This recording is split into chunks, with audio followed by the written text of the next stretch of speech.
ngayon guys, papunta pala tayo ngayon dun sa sa May Baliti na nagsilbing landmark ng giyera ng mga Ilaga at Muslim. So, tara na guys.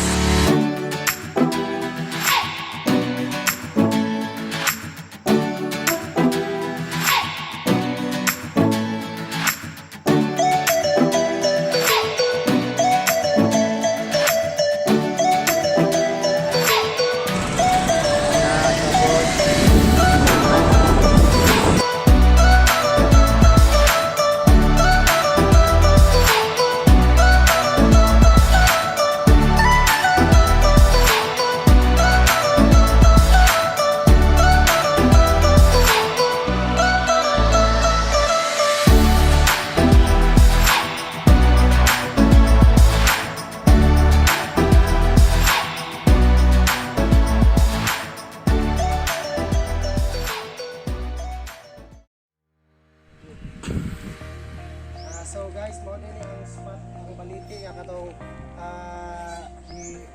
gipwestuhan sa mga kuan sa una sa mga katong sa Ilaga sa una gira sa una nga diri sila gapwesto sa una sa mo din ang Baliti.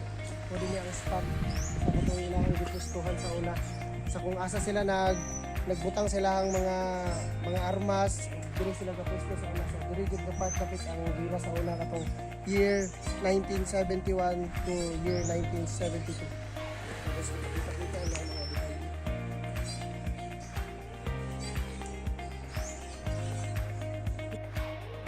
karon guys naday ko nailhan diri nga matawag na siya og primary source kay na witness niya ang panghitabo nga giyera sa palid atong panahona.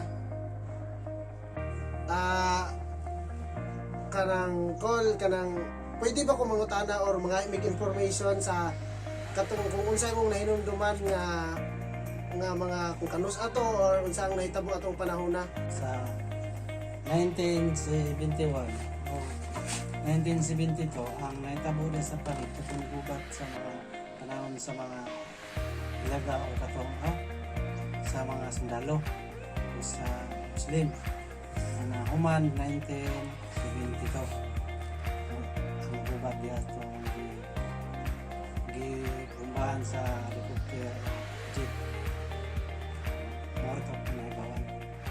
Salamat kay sir na mora dito mong tuyo o salamat kay sa imong mga information o